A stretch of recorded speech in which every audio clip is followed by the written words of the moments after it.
శ్రీమాత్రే నమః.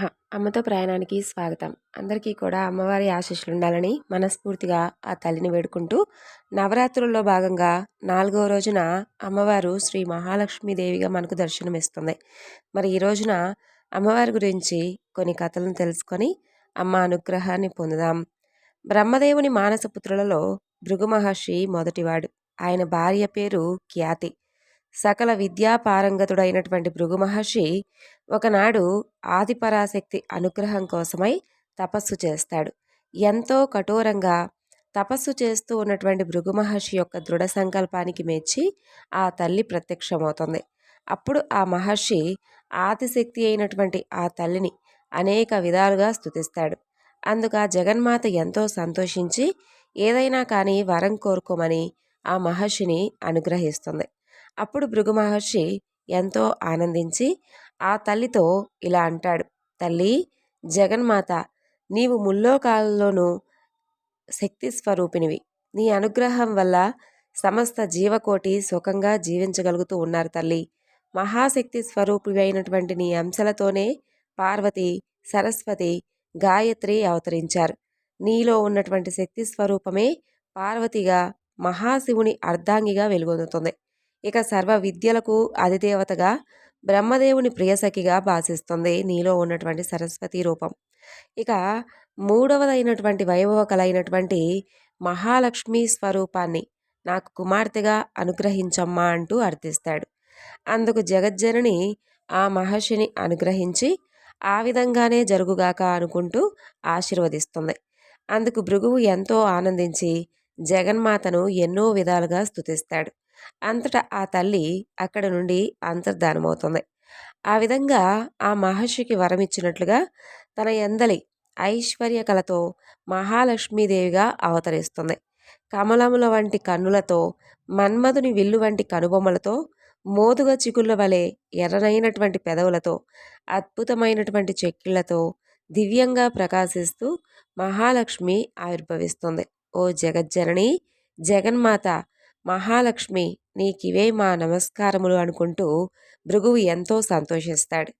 అలా ఒకనాడు నారాయణుడు ఘోరమైనటువంటి తపస్సును ఆచరిస్తాడు. ఆ తపస్సును భంగపరచడానికై ఇంద్రుడు అప్సరసలను పంపిస్తాడు. ఆ విధంగా వారు ఎన్నో రకాలుగా అభినయిస్తూ ఎంతో అందమైనటువంటి భంగిమలతో నాట్యం చేస్తూ శ్రీమన్నారాయణుడి యొక్క తపస్సును భంగం చేయడానికి ప్రయత్నిస్తారు. అయితే నారాయణుడు మాత్రం ఏమాత్రం చెలించకుండా తన యొక్క విశ్వరూపాన్ని ప్రదర్శిస్తాడు. దివ్యమైనటువంటి ఆ యొక్క విశ్వరూప దర్శన తేజస్సుకు తట్టుకోలేక అప్సరసలు దేవలోకానికి వెళ్ళిపోతారు. శ్రీమన్నారాయణుడు అప్సరసలకు విశ్వరూపంలో దర్శనమిచ్చాడని తెలుసుకున్నటువంటి మహాలక్ష్మి ఆ స్వామిని భర్తగా పొందాలి అని చెప్పి భావిస్తుంది. ఆ స్వామిని ఆరాధిస్తూ కఠోరమైనటువంటి దీక్షతో తపస్సును ప్రారంభిస్తుంది. ఆ జగన్మాత యొక్క తపస్సు ప్రభావంతో ముల్లోకాలన్నీ కూడా కంపించిపోతాయి. అప్పుడు శ్రీమన్నారాయణుడు ప్రత్యక్షమై మహాలక్ష్మిని వివాహమాడడానికి అంగీకరిస్తాడు. ఇక భృగువు లక్ష్మీనారాయణుల యొక్క వివాహం ఎంతో వైభవంగా జరిపిస్తాడు. ఇక స్వర్గలోకపు అధిపతి అయినటువంటి ఇంద్రుడు ఒకనాడు అధికంగా సురాపానం సేవించి అలా వెళుతూ ఉండగా దూర్వాస మహర్షి కనిపించి పారిజాత పుష్పాన్ని ఇంద్రుడికి బహుకరించిస్తాడు. సురాపాన ప్రభావంలో ఉన్నటువంటి దేవేంద్రుడు ఆ యొక్క పారిజాత పుష్పాన్ని తన యొక్క ఐరావతంపై ఉంచుతాడు. అక్కటితో ఆ యొక్క పుష్ప దివ్య ప్రభావం చేత ఆ ఐరావతం ఎంతో దివ్యంగా నాట్యం చేస్తూ స్వర్గాన్ని విడిచిపెట్టి వెళ్ళిపోతుంది. అది తెలుసుకున్నటువంటి దూర్వాసుడు మహేంద్రుడు తనను అవమానించాడని చెప్పి భావించి అతను సర్వ ఐశ్వర్యాలను, సర్వ సంపదలను కోల్పోతాడని శపిస్తాడు.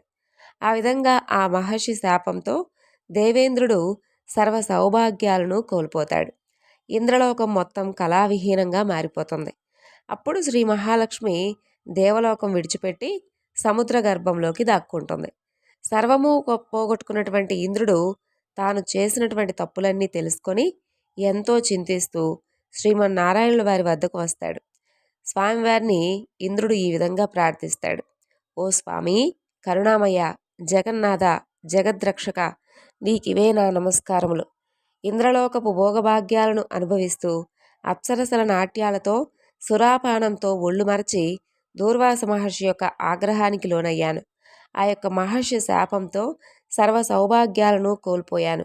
ఇంద్రలోకం ఇప్పుడు కళావిహీనంగా తయారయ్యింది. దయచేసి నన్ను అనుగ్రహించు స్వామి. తిరిగి పూర్వ వైభవం వచ్చే విధంగా నన్ను కరుణించవలసింది జనార్దన. జగన్నాథ, జగత్ప్రభు, ఇక నాకు నువ్వు తప్ప మరెవ్వరూ కూడా దిక్కులేరు. అన్యదా శరణం నాస్తిత్వమేవ శరణం మమ అంటూ వేడుకుంటాడు. అప్పుడు దయాసాగరుడైనటువంటి శ్రీమన్నారాయణుల వారు మహేంద్రుని యొక్క దీనస్థితిని తెలుసుకొని అతనితో ఇలా అంటాడు. ఓ ఇంద్ర, నీవు బాధపడనవసరం లేదు. మహాలక్ష్మి ప్రస్తుతం సముద్ర గర్భంలో ఉంది. కొంతకాలం తరువాత దేవదానవుల యొక్క సముద్ర మదనంలో ఆమె నా చెంతకు వస్తుంది. అప్పుడు తిరిగి నీ యొక్క పూర్వ వైభవం తప్పకుండా నీకు చేరుకుంటుంది అని చెప్తాడు. అప్పుడు దేవేంద్రుడు శ్రీమన్నారాయణుల వారికి నమస్కరించి సెలవు తీసుకొని ఇంద్రలోకానికి వెళ్ళిపోతాడు.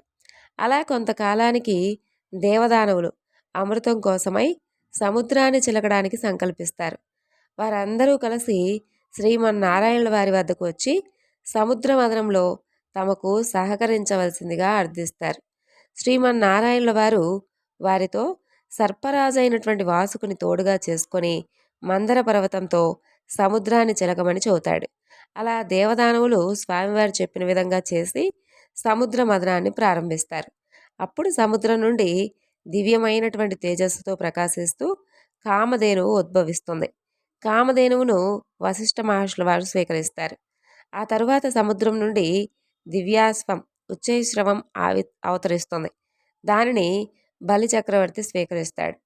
ఇక దేవదానవులిద్దరూ కూడా ఇంకా తీవ్రంగా సముద్రాన్ని మదిస్తూ ఉండగా అందులో నుండి ఐరావతం, కల్పవృక్షం, పారిజాతం ఉద్భవిస్తాయి. వాటిని మహేంద్రుడు తీసుకుంటాడు. ఆ తరువాత ఒక్కసారిగా వాతావరణం అంతా కూడా చల్లగా మారిపోతుంది. సుగంధ పరిమళాలతో గాలి చల్లగా వీస్తూ ఉంటుంది. దేవకన్యలందరూ కూడా అద్భుతంగా గానం చేస్తూ ఉంటారు. ఆ యొక్క శుభ సమయంలో సముద్ర గర్భం నుండి దివ్యమైనటువంటి తేజస్సుతో వెలిగిపోతూ మహాలక్ష్మీదేవి ఆవిర్భవిస్తుంది. ఆమె సౌందర్యానికి దేవదానవులందరూ కూడా ఆశ్చర్యపోతారు. ఎవరి నోట మాట రాదు. అప్పుడు క్షీరసముద్రరాజతనయ శ్రీ మహావిష్ణువును సమీపించి స్వామివారి మెడలో పూలమాల వేస్తుంది. శ్రీమన్నారాయణుల వారు మహాలక్ష్మీదేవిని అర్ధాంగిగా స్వీకరిస్తాడు. ఆ విధంగా బ్రహ్మాది దేవతలందరూ కూడా ఎంతో సంతోషిస్తారు. ఆకాశం నుండి పూల వర్షం కురుస్తుంది. లక్ష్మీనారాయణులను దర్శించిన వారందరి భాగ్యం ఇక ఏమని చెబుతాం. సర్వజీవుల హృదయాంతరాలలో అంతర్యామి స్వరూపంలో ఉంటూ సర్వజీవుల యొక్క శుభాన్ని సుఖాన్ని చూసేటటువంటి నారాయణుడు, సర్వజీవకోటిని ఆప్యాయంగా అనురాగంతో అనుగ్రహించేటటువంటి జగన్మాత మహాలక్ష్మి. ఇక వారిరువురి దర్శన భాగ్యంతో అందరూ కూడా ఎంతో సంతోషిస్తారు. ఈ విధంగా అమ్మవారి యొక్క ఆవిర్భావం మరలా జరిగిందనమాట. ఇక ఈ రోజున మహాలక్ష్మీదేవి యొక్క కథలను తెలుసుకొని ఆ తల్లి అనుగ్రహాన్ని పొందుదాం. పూర్వం అవంతి అనే నగరంలో ధర్మయ్య, శ్యామల అనే దంపతులు ఉండేవారు. ధర్మయ్య వడ్రంగి పని చేసుకుంటూ జీవితాన్ని గడిపేవాడు. ఆ దంపతులకు 3 కుమార్తెలు. ఒక సంవత్సరం కరువు కాటకాలు వచ్చి ధర్మయ్యకు పని దొరకక వారి ఇల్లు గడవడం చాలా కష్టంగా ఉంటుంది. ఆ తరువాత సంవత్సరం కూడా కరువుతో దేశం మొత్తం అల్లాడిపోతుంది. ప్రజలందరూ కూడా కనీసం తిండి గింజలు దొరకక నానా ఇబ్బందులు పాలవుతూ ఉంటారు. ఇక ధర్మయ్య పరిస్థితి అయితే మరీ దారుణంగా ఉంటుంది. తినడానికి 2 పూటల భోజనం కూడా దొరకక కేవలం మరమరాలు తింటూ కాలం గడుపుతూ ఉంటారు ఆ కుటుంబ సభ్యులు. ఇక వారింట్లో తరతరాల నుండి వస్తున్నటువంటి లక్ష్మీనారాయణుల వారి యొక్క విగ్రహం ఒకటి ఉంది. ఆ విగ్రహాన్ని ప్రతిరోజు కూడా భక్తి శ్రద్ధలతో పూజిస్తూ ఉండేవారు. రోజు ఏదో ఒక పదార్థం తప్పకుండా నైవేద్యంగా పెట్టేవారు. అయితే 2 సంవత్సరాల నుండి వచ్చినటువంటి ఆ కరువు వలన వాళ్ళ ఇంట్లో ఏ పదార్థం లేకపోవడం వలన ఇంటి ఆవరణలో ఉన్నటువంటి తులసి మొక్క నుండి ఒక దళాన్ని లక్ష్మీనారాయణులకు భక్తితో కళ్ళకద్దుకొని సమర్పించేవారు. అలా రోజులు గడుస్తూ ఉండగా ఒకనాటి రాత్రి 10 గంటల సమయంలో ఎవరో తలుపు తట్టినటువంటి శబ్దం వినిపిస్తుంది. అయితే ఈ వేళలో ఎవరొచ్చుంటారా అని ఆలోచించుకుంటూ తలుపు తీసినటువంటి ధర్మయ్య దంపతులకు ఒక మధ్య వయస్కురాలైనటువంటి ఒక ముత్తైదు కనిపిస్తుంది. ఆమెలో ఏదో దివ్యమైనటువంటి తేజస్సు వారికి గోచరిస్తుంది.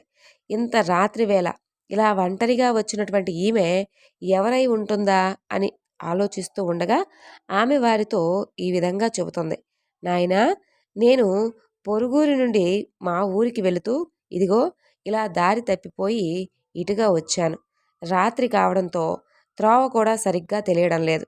ఈ రాత్రి మీ ఇంట్లోనే విశ్రమించి తిరిగి ఉదయాన్నే వెళ్ళిపోతానులే అని చెబుతుంది. అప్పుడు ఆ దంపతులిద్దరూ కూడా ఆమెను లోపలికి రమ్మంటూ ఆహ్వానిస్తారు. అతిథి భగవంతుడితో సమానం అంటారు కదమ్మా! కానీ ఆమెకివ్వడానికి పాపం వారికి ఇంట్లో ఏమీ కనిపించదు. కాసిన మంచిళ్ళైతే ఇస్తారు కానీ ఇంట్లో పడుకోవడానికి వారి దగ్గర కేవలం ఒక చాప మాత్రమే ఉంటుంది. పాపం ఆ చాపనే ఆమెకిస్తారు. ఆ రాత్రి ఆమె ఆ చాప పైనే నిద్రిస్తుంది. తెల్లవారగానే లేచి తిరిగి వెళ్ళడానికి సిద్ధమవుతుంది. అప్పుడు ఆ దంపతులు ఆమెతో ఇలా అంటారు. తల్లి, నీవు తేజస్సులో సాక్షాత్తు కూడా జగన్మాత అయినటువంటి మహాలక్ష్మీదేవిలా ఉన్నావు.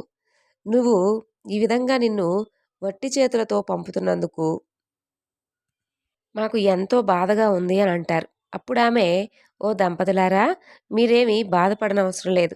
మీ ఇంట్లో ఉండడానికి ఒప్పుకున్నారు కదా, నాకది చాలని అంటుంది. అప్పుడు శ్యామలమ్మ ఆమెకు బొట్టు పెట్టి పంపిస్తుంది. ఆమె వెళ్ళినటువంటి కాసేపటి తర్వాత ఇంట్లో ఏదో వారికి అలికిడి వినిపిస్తుంది. ఏమిటా అని ఇల్లంతా చూస్తారు. లక్ష్మీనారాయణుల యొక్క విగ్రహం వద్ద నుండి శబ్దం వస్తున్నట్లుగా వారు గమనిస్తారు. అక్కడ కొన్ని బంగారు నాణేలు పడుంటాయి. అప్పుడు వారికి జరిగిందంతా అర్థమవుతుంది. రాత్రి తమ ఇంటికి వచ్చింది మరెవరో కాదు, సాక్షాత్తు జగన్మాత అయినటువంటి మహాలక్ష్మీదేవి అని. ఆ తల్లికి మేమేమీ ఇవ్వలేకపోయామే, కనీసం తగినటువంటి వసతి కూడా ఆ తల్లికి కల్పించలేకపోయామే అని అనుకుంటూ బాధపడతారు. ఆ తల్లిని అనేక విధాలుగా స్తుతిస్తూ ఉంటారు. మహాలక్ష్మి అనుగ్రహం కలిగినటువంటి ఆ కుటుంబం ధనంతో పిల్లల పెళ్ళిళ్ళు కూడా ఘనంగా జరిపిస్తారు. అలా జీవించి ఉన్నంతకాలం సుఖంగా జీవించి ఎన్నో సత్కార్యాలు చేసి చివరికి ముక్తిని పొందుతారు. దీపం అనేది లక్ష్మీ స్వరూపం కదా. ఈ ధర్మయ్య దంపతులు ప్రతిరోజు కూడా లక్ష్మీనారాయణుల విగ్రహం వద్ద దీపం వెలిగిస్తూ ఉండేవారు. వారికి ఎంత కష్టం వచ్చినా, ఎంతటి కష్ట సమయంలోనైనా దీపారాధన మాత్రం మానింది లేదు వారు. అందువల్ల మహాలక్ష్మీదేవి ఎంతో సంతోషించి వారిని అనుగ్రహించింది. దీపం జ్ఞానస్వరూపం, దీపం ఐశ్వర్య స్వరూపం. దీపం ఉన్న చోట అమ్మవారు చిరునవ్వుతో వస్తుంది. ఎవరైతే ప్రతినిత్యం కూడా దీపారాధన చేస్తూ ఉంటారో వారు సిరి సంపదలతో తూలతూగుతారు. దేనికి లోటనేది ఉండదు వారికి. ధనధాన్యాలు సమృద్ధిగా ఉంటాయి. ఆ తల్లి అనుగ్రహం ఉన్నవారికి సర్వ సౌభాగ్యాలు లభిస్తాయి. జగజ్జనని, జగన్మాత, మహాలక్ష్మి, నీకివే మా నమస్కారములు. ఓ మంగళప్రదాయిని, నీకివే మా ప్రణామములు. ఓ లోకేశ్వరి, నీకివే మా నమస్కారములు. భక్తుల కోరికలు తీర్చేటటువంటి కల్పవల్లి, శ్రీమన్నారాయణుడి యొక్క ఇష్టసఖి, కమలముల వంటి కన్నుల దాన, సమస్త శుభాలను ప్రసాదించేటటువంటి జగజ్జనని, నీకంతా జయమగుగాక అనుకుంటూ ఆ ధర్మయ్య దంపతులు అమ్మవారిని సేవించుకుంటూ కలకాలం సంతోషంగా జీవించారు. కాబట్టి లక్ష్మీ కటాక్షం ఉన్నవారికి సర్వ సౌభాగ్యాలు సమకూరుతాయి. దేనికి ఎలాంటి లోటు లేకుండా జీవితం అంతా కూడా ఆనందంగా గడుస్తుంది. మహాలక్ష్మి కటాక్షం లేనివారు బానిసత్వం, దారిద్ర్యం, యాచన, అప్పులు, భార్యావియోగం, ముసలితనం, అనారోగ్యం, దుస్సంతానం అనేటటువంటి అష్ట కష్టాల పాలవుతారు. సర్వమంగళప్రదాయిని అయినటువంటి జగన్మాత మహాలక్ష్మిని ఎవరైతే అర్చిస్తారో అలాగా అర్చించిన వారికి దాసదాసీజనం, పుత్రులు, మిత్రులు, బంధువులు, ఆరోగ్యం, ధనం, ధాన్యం, వాహనం అనేటటువంటి అష్ట ఐశ్వర్యాలు లభిస్తాయి. లక్ష్మీనారాయణులను ఎవరైతే ఎప్పుడూ కూడా మనసులో ప్రార్థించుకుంటూ ఉంటారో ఇక వారికైతే సర్వ సౌభాగ్యాలు కలుగుతాయి. ఎలాంటి ఆపదలు కూడా దరిచేరవు. అన్యోన్యమైనటువంటి జంట లక్ష్మీనారాయణుల యొక్క జంట. లక్ష్మీనారాయణుల యొక్క అన్యోన్యత, ఆప్యాయత ఈ లోకంలో ఉన్నటువంటి దంపతులు ప్రతి ఒక్కరికి కూడా ఆదర్శం. సకలము నీవే తల్లి అనుకొని మనస్ఫూర్తిగా ఆ తల్లిని నమ్మిన వారికి ఆ అమ్మ ఏ విధంగా అనుగ్రహిస్తుందో ఆ అమ్మవారిని నమ్ముకొని మరలా ఆ అమ్మనే మర్చిపోతే తిరిగి మరలా వారి కళ్ళు ఏ విధంగా తెరిపిస్తుందో కూడా ఈ కథ ద్వారా మనం తెలుసుకోవచ్చు. పూర్వకాలంలో కృష్ణాపురంలో రామయ్య, సుశీల అనే దంపతులు ఉండేవారు. రామయ్యది వ్యవసాయ కుటుంబం. ఇద్దరు కొడుకులు, ఇద్దరు కుమార్తెలు. ఉన్నటువంటి కొద్దిపాటి పొలాన్ని సాగు చేస్తూ దానిపై వచ్చేటటువంటి ఆదాయంతో ఆ కుటుంబం జీవిస్తూ ఉంటారు. ఇక పిల్లల వయసు పెరుగుతున్న కొద్దీ ఇంటి ఖర్చులు కూడా పెరుగుతూ ఉంటాయి. మగపిల్లలిద్దరూ పాఠశాలకు వెళ్ళేవారు. ఆడపిల్లలు చిన్నవారు. ఆదాయం పెరగకపోవడంతో ఇల్లు గడవడం కాస్త కష్టంగా ఉండేది. అలాగని చెప్పి ఏదైనా కానీ వ్యాపారం చేసి మరికొంత సొమ్ము సంపాదించుదామంటే రామయ్యకు ఏ వ్యాపారం రాదు. వచ్చేటటువంటి ఆ కొద్దిపాటి సొమ్ముతో ఎలాగోలాగా నెట్టుకొస్తూ ఉంటాడు. ఇక సుశీలైతే ప్రతినిత్యము కూడా క్రమం తప్పకుండా మహాలక్ష్మీదేవిని పూజిస్తూ మహాలక్ష్మీదేవి యొక్క అష్టోత్తరాన్ని పఠిస్తూ ఉండేది. అలాగే రామయ్య కూడా వీలున్నప్పుడల్లా ఊరిలో ఉన్నటువంటి లక్ష్మీనారాయణుల ఆలయానికి వెళ్ళి స్వామి అమ్మవార్లను దర్శించి వచ్చేవాడు. అలా రోజులు గడుస్తూ ఉండగా ఒకనాడు వారింటికి ఒక దూరపు బంధువు వస్తాడు. అతను వారింట్లో ఒక రోజుండి తిరిగి మరలా వారు ఊరికి వెళుతూ ఉండగా రామయ్యతో ఈ విధంగా చూతాడు. రామయ్య, నిన్ను చూస్తూ ఉంటే నాకు చాలా బాధగా ఉంది. ఈ గంపెడు సంసారాన్ని ఎలా నెట్టుకొస్తున్నావో ఏమిటో. ఇక ఈ పిల్లలు పెద్దవారై వారికి యుక్త వయసు వచ్చాక వారి వివాహాలు ఎలా చేయగలుగుతావు? నువ్వు ఆ శుభకార్యాలు ఏ విధంగా చేయగలుగుతావు చెప్పు? నీ సంపాదన చూస్తేనేమో చాలా తక్కువగా ఉంది. ఇల్లు గడవడం కూడా కష్టంగా ఉంది. నీకొక విషయం చెబుతాను విను. మా ఊరి దగ్గర అష్టలక్ష్మి దేవాలయం ఉంది. అక్కడ మహాలక్ష్మి అష్టలక్ష్ములుగా వెలిసి భక్తుల యొక్క పూజలను అందుకుంటూ ఉంది. ఆ తల్లి మహామహిమాన్వితమైనదిగా ప్రజలందరి యొక్క నమ్మకం. మీ దంపతులిద్దరూ కనుక ఒకసారి మా ఊరికి వచ్చి ఆ దేవాలయానికి వెళ్ళి ఆ అష్టలక్ష్ములను దర్శించుకోండి. ఆ తల్లి అనుగ్రహంతో మీకు మంచి రోజులు వచ్చి జీవితమంతా సుఖప్రదంగా గడుస్తుందని చెబుతాడు. అది విని ఆ దంపతులు ఎంతో సంతోషించి త్వరలోనే తప్పకుండా వస్తాము అని చెబుతారు.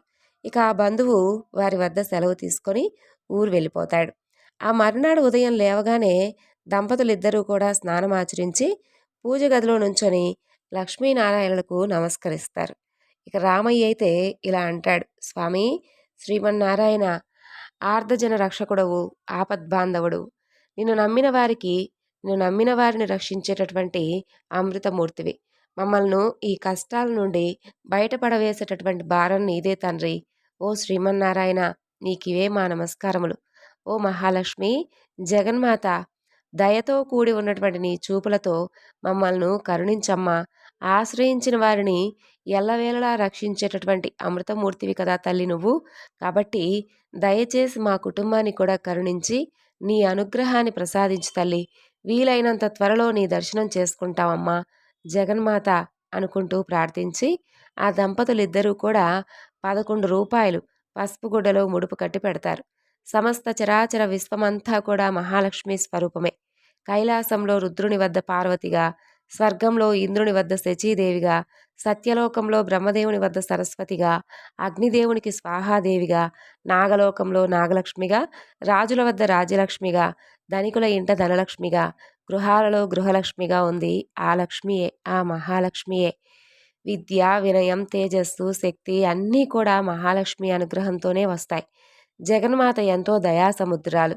ఆమెను నమ్మి కొలిచేవారికి సర్వ ఐశ్వర్యాలతో సర్వశుభాలతో అనుగ్రహిస్తుంది. మంచి ఆరోగ్యంతో ఉండడం కూడా ఐశ్వర్యమే కదా. ఇక చక్కని ఆరోగ్యానికి ప్రసాదించేది కూడా మహాలక్ష్మీదేవే. ఇక కొంతకాలానికి రామయ్య, సుశీల దంపతులు ముడుపు తీసుకొని అష్టలక్ష్మి దేవాలయం దర్శించుకోవడానికై బంధువుల ఊరు బయలుదేరి వెళ్తారు. ఆ ఊరు చేరేసరికి సాయంకాలం అవుతుంది. రాత్రి బంధువులు ఇంట్లోనే ఉండి అక్కడే నిద్రించి ఉదయాన్నే నిత్యకృత్యాలు తీర్చుకొని అష్టలక్ష్మి దేవాలయానికి చేరుకుంటారు. సాక్షాత్తు మహాలక్ష్మికి నిలయమై ఉన్నందువలన ఆ ఆలయం ఎంతో సుందరంగా ఉంటుంది. అద్భుతమైనటువంటి ఆ దేవాలయ సౌందర్యం చూసి ఆ దంపతులిద్దరూ కూడా ఎంతో ఆనందిస్తారు. అఖిలలోక సౌందర్యవతి, సుమనోహరి, శ్రీమన్నారాయణుని యొక్క ప్రియసఖి అయినటువంటి మహాలక్ష్మి అష్టలక్ష్ముల రూపంలో కొలువున్నటువంటి ఆ దేవాలయం ఎంతో దివ్యమైనటువంటి శోభను సంతరించుకోవడంలో ఆశ్చర్యం ఏముంది చెప్పండి. లక్ష్మీనారాయణులను ప్రార్థిస్తూ ఆ దంపతులు ఆలయంలోకి ప్రవేశిస్తారు. ఆ రోజు జగన్మాత యొక్క జన్మ నక్షత్రం కూడా కావడం వలన ఆ ఆలయం అంతా ఎంతో దేదీప్యమానంగా అలంకరించి ఉంటుంది. ఆలయ స్తంభాలకు అద్భుతమైనటువంటి పుష్పాలు చక్కగా అలంకరించుంటాయి. మామిడాకుల తోరణాలు ఎంతో చక్కని శోభను తీసుకొస్తాయి. ఎటు చూసినా రంగురంగుల పుష్పాలతో కంటికి ఎంతో ఆహ్లాదకరంగా కనిపిస్తూ ఉంటుంది. అందమైనటువంటి పుష్పాలన్నీ కూడా మహాలక్ష్మి స్వరూపాలే.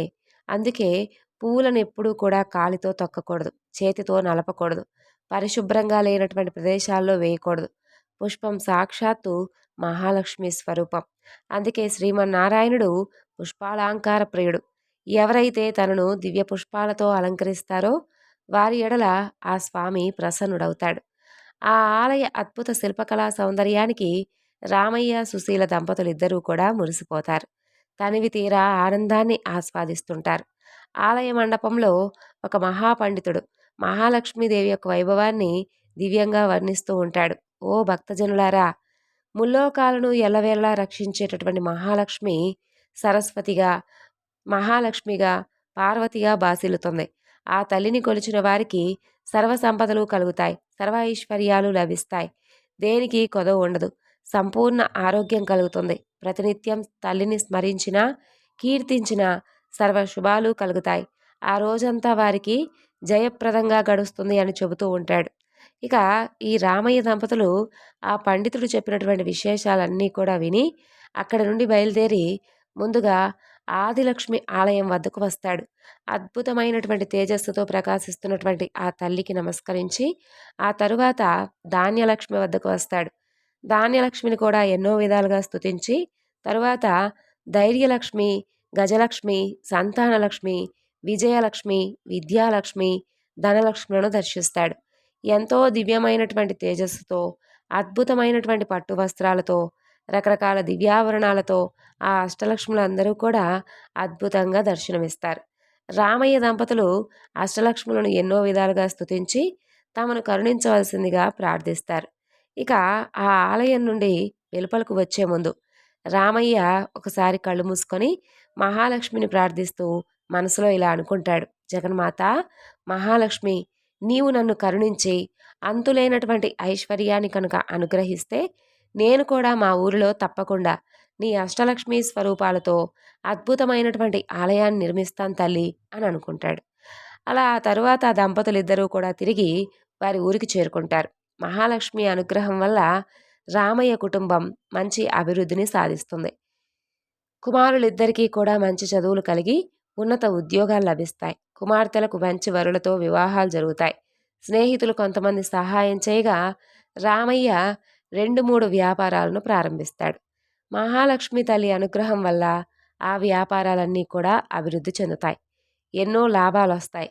చుట్టుపక్కల గ్రామాలలో రామయ్య అంతటి ధనవంతుడు లేడని ప్రజలందరూ కూడా చెప్పుకుంటూ ఉండేవారు. ఇంత సంపద రావడంతో తాను ఆ రోజున అష్టలక్ష్మి దేవాలయం కట్టిస్తానని చెప్పి అమ్మవారికి మాటిచ్చాడు కదా, ఆ మాట గురించి మర్చిపోతాడు. ధన సంపాదనలో పడి భగవంతుణ్ణి స్మరించడం కూడా మర్చిపోతాడు. తమకిచ్చినటువంటి మాట తప్పినందుకు అష్టలక్ష్ములకు ఆగ్రహం కలుగుతుంది. అంతే, ఎంతో వెలిగిపోతున్నటువంటి ఆ కుటుంబంలో ఎన్నో సమస్యలు రావడం మొదలవుతాయి. ఆదిలక్ష్మి అనుగ్రహం కోల్పోవడంతో రామయ్యకు వ్యాపారం మీద పట్టు సడులుతుంది. తన సరుకు అమ్ముడుపోవడం కష్టంగా ఉంటుంది. తాను ఎంత నాణ్యమైనటువంటి సరుకు విక్రయించినా కొనేవారు లేక వ్యాపారంలో నష్టం రావడం మొదలవుతుంది. వ్యాపారాలు అలా ఉండగా ధాన్యలక్ష్మి అనుగ్రహం కోల్పోవడంతో పంట కూడా సరిగ్గా రాదు. అకాల వర్షాలు వచ్చి అంతా నీటిలో కొట్టుకుపోతుంది. ఆ తరువాత వ్యాపారం సరిగ్గా లేక పంట కూడా చేతికి రాక రామయ్య నానా కష్టాలు పడుతూ ఉంటాడు. ఇదిలా ఉండగా ధైర్యలక్ష్మి కూడా ఆగ్రహించడం వలన తనలో ఇన్ని రోజుల నుండి ఉన్నటువంటి ధైర్యం కూడా సన్నగిలుతుంది. ఇక వ్యాపారం దెబ్బతిన్నప్పటికీ, పంట కోల్పోయినప్పటికీ మరలా వచ్చే సంవత్సరం పుంజుకోవచ్చులే అనుకుంటాడు. కానీ ఎప్పుడైతే ధైర్యలక్ష్మి కూడా ఆగ్రహించిందో రామయ్యకున్నటువంటి ధైర్యం మొత్తం కోల్పోతాడు. ఏ పని చేయలేకపోతాడు. ఏదో తెలియనటువంటి నీరసం రామయ్యను ఆవహిస్తుంది. అలా కొన్ని రోజులకు గజలక్ష్మికి కూడా రామయ్యపై ఆగ్రహం కలుగుతుంది. అక్కడితో రామయ్య అప్పుల పాలవుతాడు. తాను ఉన్నటువంటి ఇంటిని కూడా తాకట్టు పెట్టవలసినటువంటి పరిస్థితి వస్తుంది. ఆ విధంగా అష్టలక్ష్ములైనటువంటి ఆదిలక్ష్మి, ధనలక్ష్మి, ధైర్యలక్ష్మి, గజలక్ష్మి, సంతానలక్ష్మి, విజయలక్ష్మి, విద్యాలక్ష్మి, ధాన్యలక్ష్ముల యొక్క ఆగ్రహానికి గురైన వాడై రామయ్య అనేక కష్టాలు పడతాడు. చివరికి ఒకనాడు ఇల్లు కూడా అప్పుల వారి పరమై ఒక అద్దె ఇంట్లో నివసించడం ప్రారంభిస్తాడు. ఎంతో వైభవంగా బ్రతికినటువంటి ఆ ఊరిలో తాను ఎందుకు కొరగానటువంటి బికారివాడిలా బ్రతకాల్సినటువంటి పరిస్థితి వస్తుంది. ఆ పరిస్థితి వచ్చినందుకు చింతిస్తూ ఉంటాడు. ఇదంతా కూడా తన యొక్క పూర్వజన్మ కర్మఫలమే అని అనుకుంటాడు తప్ప తాను అష్టలక్ష్ములకు ఇచ్చినటువంటి మాటను నిలబెట్టుకోకపోవడం వల్లనే ఇదంతా జరిగిందని మాత్రం తెలుసుకోలేకపోతాడు. ఆ విధంగా కాలం గడుస్తూ ఉండగా ఒకనాడు ఆ ఊరికి ఒక సాధువు వస్తాడు. అతను ఎంతో మహిమ కలవాడని, ఎవరి జాతకమైనా ఎంతో నిక్కచ్చిగా చెప్పగలడని ఊరు మొత్తం చెప్పుకుంటూ ఉంటారు. ఆ మాట విన్నటువంటి రామయ్య దంపతులు ఒకనాడు ఆ సాధువు వద్దకు వెళ్ళి తమకున్నటువంటి పరిస్థితి గురించి విన్నవించి చెబుతారు. వారి మాటలన్నీ సావధానంగా విన్నటువంటి ఆ సాధువు కళ్ళు మూసుకొని కొద్దిసేపు ధ్యానం చేసి ఏదో స్ఫురించిన వాడై కళ్ళు తెరిచి రామయ్య దంపతులతో ఇలా అంటాడు. నాయన్లారా, మహాలక్ష్మి అనుగ్రహం కోల్పోవడం వల్ల మీకు ఈ గతి పట్టింది. నువ్వొక్కసారి నీ బంధువు ఊరు వెళ్ళినప్పుడు అక్కడ ఉన్నటువంటి అష్టలక్ష్మి ఆలయానికి వెళ్ళి తల్లులందరినీ దర్శించుకున్నావు కదా, వారికి ఒక అద్భుతమైనటువంటి ఆలయం మీ ఊరిలో కూడా కట్టిస్తానని చెప్పి మొక్కుకున్నావు. కానీ ఎంతో ధనాన్ని సంపాదించిన తర్వాత నీవు కాలక్రమేణా ఆ మాట మర్చిపోయావు. తల్లులందరూ కూడా నిన్ను అనుగ్రహించడం వల్లే నీవు వ్యాపారంలో ఎంతో చక్కగా లాభాలను గడించావు. నీ పంటలన్నీ ఎంతో ఎక్కువగా దిగుబడి అయ్యాయి. కానీ నువ్వు ఈ విషయం తెలుసుకోలేక అష్టలక్ష్ముల యొక్క ఆగ్రహానికి గురయ్యావు. ఆడిన మాట తప్పడం వల్ల నీకు ఈ దుస్థితి పట్టింది అని చెబుతాడు. అప్పుడు రామయ్య సాధువుతో ఇలా అంటాడు. స్వామి, ఇప్పుడు నాకు గుర్తుకొచ్చింది. నేను మా ఊరిలో అష్టలక్ష్మి దేవాలయం కట్టిస్తానన్న మాట నిజమే. కానీ నాకు ఐశ్వర్యం కలగ్గానే కానరానటువంటి అహంకారంలో పడి ఆ తల్లులకు ఇచ్చినటువంటి మాట గురించి మర్చిపోయాను. ఇప్పుడు ఉన్నటువంటి పరిస్థితిలో ఎలా తీర్చగలను? ఈ పరిస్థితి నుండి బయటపడితే ఈసారి తప్పకుండా నెరవేరుస్తాను. ఈ దుర్భర కష్టాల నుండి బయటపడేటటువంటి ఉపాయం చెప్పి మమ్మల్ని అనుగ్రహించవలసింది అంటూ ప్రార్థిస్తాడు. అప్పుడు ఆ సాధువు వారితో ఇలా అంటాడు. ఓ దంపతులారా, మీరు ఆ దేవాలయానికి వెళ్ళి అక్కడే 11 రోజులు నిద్రించి రోజు ఉదయాన్నే ఆ ఆలయ ఆవరణమంతా కూడా మీ చేతులతోనే శుభ్రం చేసి అష్టలక్ష్ములను సేవించండి. అప్పుడు మీకు ఆ తల్లుల అనుగ్రహం కలిగి తిరిగి మీ పూర్వ వైభవం మీకు కలుగుతుందని చెప్పి చెబుతాడు. ఆ మాటలు విన్నటువంటి రామయ్య దంపతులు అలాగే చేస్తామని చెప్పి ఆ సాధువుకు నమస్కరించి అతని వద్ద సెలవు తీసుకొని తమ ఇంటికి వెళ్ళిపోతారు. ఇక రామయ్య దంపతులు ఇద్దరూ కూడా మరునాడే బయలుదేరి ఆ ఊరికి వెళ్ళి అక్కడ ఆలయం పక్కన ఉన్నటువంటి ధర్మసత్రంలో బస చేస్తారు. ఆ ధర్మసత్రంలోనే 11 రోజుల పాటు ఉండి రోజు ఉదయాన్నే లేచి త్వరగా కాలకృత్యాలు తీర్చుకొని ఆ ఆలయ ప్రాంగణం అంతా కూడా చీపురు తీసుకుని శుభ్రంగా ఊడ్చేవారు. ఆ తరువాత నీళ్లు చల్లి సుశీల మంచి మంచి ముగ్గులు పెట్టేది. ఈ విధంగా అష్టలక్ష్ములను 11 రోజులు సేవించిన వారవడం చేత తిరిగి అమ్మవారి అనుగ్రహం పొందుతారు. ఆ తరువాత తమ ఊరికి వస్తారు. ఆ మరునాడే ఎప్పుడో దేశాంతరాలు వెళ్ళినటువంటి ఒక పాత స్నేహితుడు కలిసి రామయ్య యొక్క దీన స్థితిని తెలుసుకొని ఎంతో బాధపడి తిరిగి ఏదైనా కానీ వ్యాపారం ప్రారంభించవలసిందిగా కొంత సొమ్మునిస్తాడు రామయ్యకు. ఇది కూడా మహాలక్ష్మీదేవి యొక్క అనుగ్రహమే తప్ప మరొకటి కాదని చెప్పి ఆ దంపతులు భావిస్తారు.